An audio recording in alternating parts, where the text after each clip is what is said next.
Windy as fuck out here. Gourmet, baby. We're coming here. This is where we're gonna get our shrimps. We're going to a butcher for the real meats.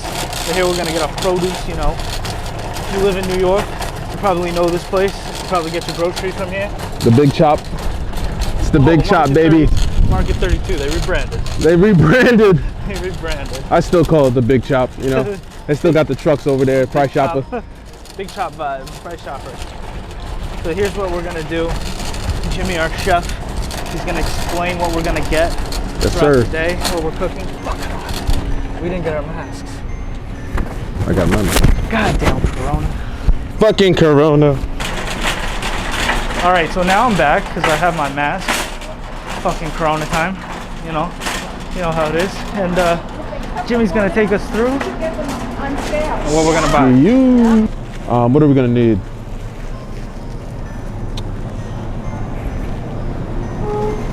Excuse me.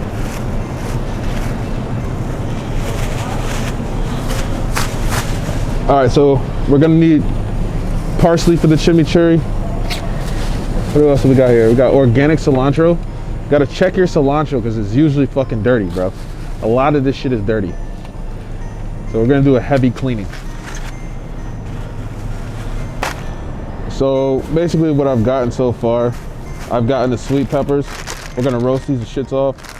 I got some scallions we probably will roast off as well. Throw them right on the grill. I got our herbs, our herbatures. See that? See that? Cilantro and fucking parsley.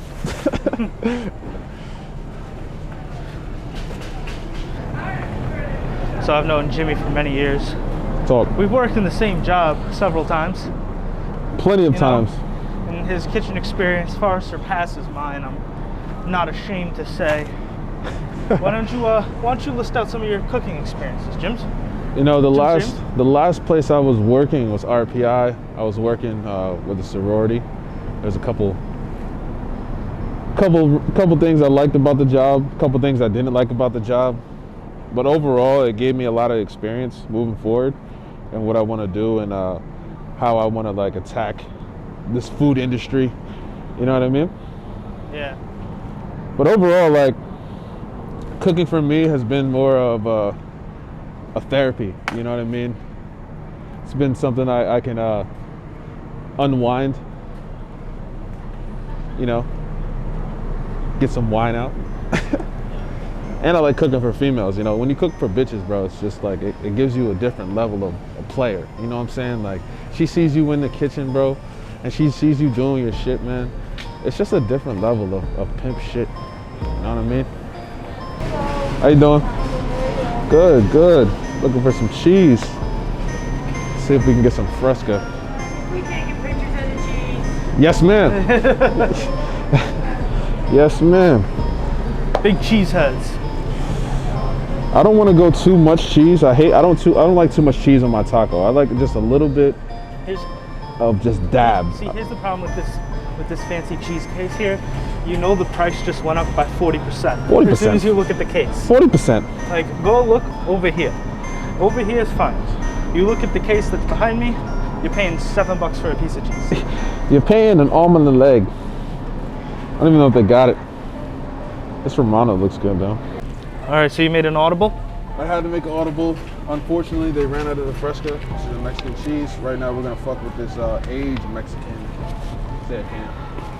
Cotija. Shout out to my amigos. You know what I mean? Shout out to the guys who move things underwater with nefarious intents. The Coast Guard busted that 40-foot narco sub trying to sneak into the United States under the cloak of darkness. People, what we're having tonight, since we haven't even... So basically what we're gonna be doing, steak and shrimp tacos. Throwing it on the grill. We're gonna get maybe a ribeye, maybe a wagyu, depending on how we feel today. Where the fuck is it? Oh, it's down here? Over here. Right now we're gonna get some shrimp. I like them raw, I like to peel them. I like to butterfly them, really clean them. We're gonna keep it light with the shrimp as well. Over here. Okay, we got a frozen. It's good, y'all. Took a little break. Gotta get everything together. It's gonna be for the habanero honey sauce with the steak. We also got some buttered lettuce. It's gonna be our base. This stuff is fucking great. Got 4 avocados, and I also got serrano peppers. Didn't want to get jalapeno. I don't want to make it too spicy and people are gonna be shitting all day. You know what I mean? That's gonna be horrible for me. We're now back at the headquarters, Jimmy's house, and we're gonna start preparation for tonight's dinner. You know, we're having a surf and turf tacos. We stopped at Big Body Butcher and picked up 2 American wagyu ribeyes. They beautiful marbling. We'll put a picture in here later. What Jimmy's doing now is he's putting some herbs and spices into a magic bullet. I think he put those red and green peppers, cilantro, a little bit of parsley, and some of the marinade base, which consisted of orange juice, olive oil, and a little bit of a citrus juice. Of course, if you have lemons or limes, you probably want to use fresh squeezed of those. You can see now Jimmy's adding that into the base of olive oil, orange juice, and that lime with a couple spices, and that's gonna be the marinade for the shrimp that we're going to cook alongside the steaks. You can see now he's stirring. Make sure we get the great consistency that we want.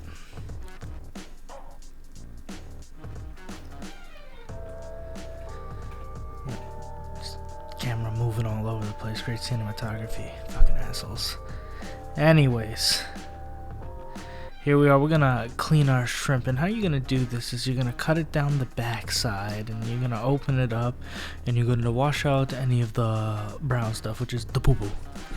And you want to make sure you cut deep so you can make sure everything gets out. Remember, shrimp are like bottom feeders, so they're going to be pretty dirty, so you want to de-shell and make sure you get them down. So we're going to do that again. Cut it open, wash it out, put it in the marinade. And optimally you would want to marinate as long as possible, but in this case about 15-25 minutes should suffice just fine. Here we're going to be roasting off some of those small sweet peppers, not exactly poblanos. You're going to just put them on the open fire of the burner. If you have a grill, you might want to do it on a grill too. Here we were kind of just tight on space, so we're just, roasting them off. There's something about cooking vegetables or anything on an open fire. If you're cooking on the, your coil stove that turns red, or your induction heating, it's just not the same. There's something primal about cooking over an open flame. It brings me back. I think I hunted and gathered for my food. It's incredible. Obviously, we're doing this for speed. We're just putting some color on the pepper, releasing some of the sweetness in it. Incredible. And we're just gonna roast those off.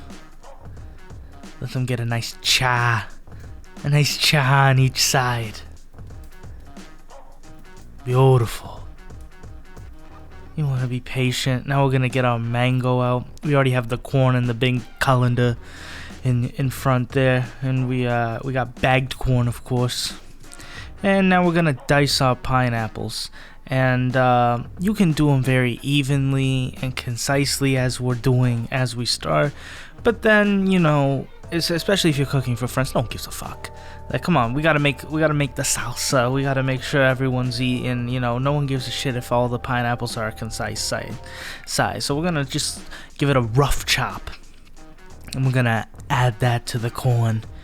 Give us a crunchy and sweet texture with the ripeness and the sweetness of the mango. Here we go. Can't even tell the difference. It just blends so well. More parsley, a little bit of cilantro.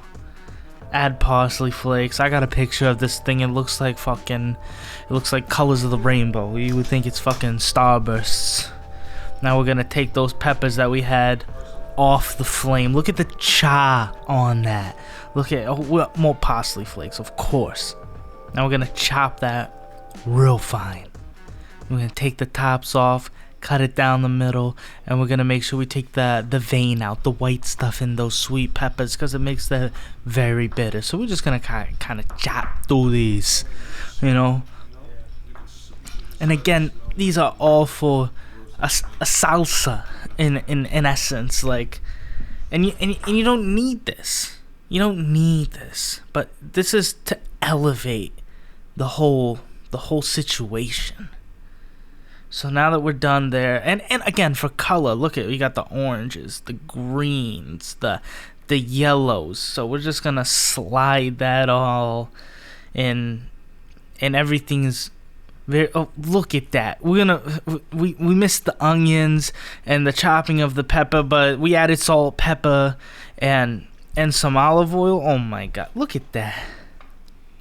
This is Jimi's secret rice. He's adding white pepper. He's adding some oregano into what I think it was a butter. I think it's allspice, cumin, and a little bit of parsley flakes. You know, he says he doesn't use stock, and I've always grown up with a mother that used the good stock for her rice, because I just find that water is too bland. Like, you just boil rice and water. Like, yeah, if you're fucking bodybuilding, you need to count calories, but if you're living life and you want to live for flavor, why wouldn't you use stock? I'll admit it was very good. Best rice I ever had. Calm down there, buddy. You see, he's adding the rice to his mixture.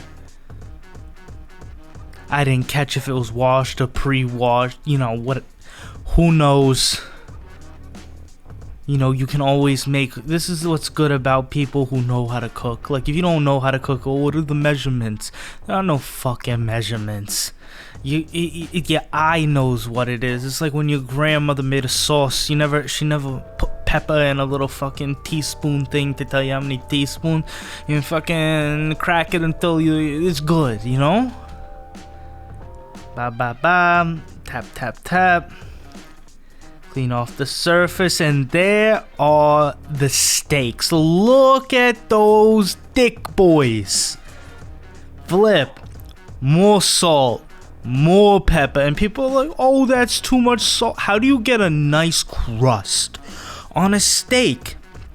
It takes 3 things: heat, cast iron, and salt. Ridiculous. Some people undersalted. Look, that's a 2-inch thick steak. You need plenty of salt, plenty of pepper. And the steak is elevated because we're going to put saffron on the top. Now, saffron is a spice that a lot of people might not know about. It's a Middle Eastern, very fragrant, very aromatic, and it's very expensive. I think we got 1.7 grams for $25. That's not even an eighth. That's not even an eighth of spices. Like, why are people growing weed? Why not just grow the spice? Beautiful. More salt. Look at this. More salt. Actually, I think he's adding just a touch of garlic. You know, I didn't want to, but just a touch. Oh, yes, you know? Oh, look at that cast iron. Oh, buddy. The sizzle on that. With the cast iron. So we're gonna leave it. Let it develop that crust. Let it cook through. This is a 2-inch steak. I would say probably just maybe 9 minutes aside. Oh, look at that. I think I just missed it with the camera. Oh, look at that. And we put the shrimp on too. Of course, put the tin foil down because with the grates, it's not going to cook well. Look at that. We didn't cook it all the way in. We were going to slide it into the... I mean, we did slide it into the oven, one of them. The other one, we kind of did black and blue. But we put some parsley, we put some cilantro, we put some oregano in there. And what Jimmy's doing now is he's breaking down the saffron like a good piff, and he's just gonna sprinkle it on top. It's absolutely phenomenal. Look at it. Oh my god. It's like cinnamon on top of a hot chocolate, or the fuck is it? Like Parmesan cheese on top of your salad. You just want more of it. But again, it's very expensive, not necessary at all. This is just to heighten the dish. We were originally just gonna go with a regular ribeye, and then there was wagyu ribeyes. I mean, this guy, the Big Body Butcher, he just had everything in stock. A5, olive fed, wine fed. Things you don't even see in this country. I don't even think I've seen it at another butcher. Look at the other one. Beautiful. With the scrimps. And then we have Jimmy with the nice chef knife. You know, it's extra dull because you have to do multiple cut throughs. Whatever. We were cooking all day. We're tired. Get over it. Look at that spread open. Oh. Oh. Beautiful. Beautiful. A nice medium. Or as I like to say, schmedium. Bobby coming home soon. Cut. It really tastes like the marbling of the fat is tremendous. Look at it. Oh my god, that piece of fat right there in the middle, it's like a greasy, salty treat. It's butter. Look at it. 2 steaks fed 8 guys. We had steak, we had shrimps, we had scallops. Oh, it was a night to remember. Again, if you need any of your meats in Albany, go to Big Body Butcher. Don't go to Price Chopper. Don't go to Hannaford. I don't want to hear that. The quality of meat's not there. He has everything and more.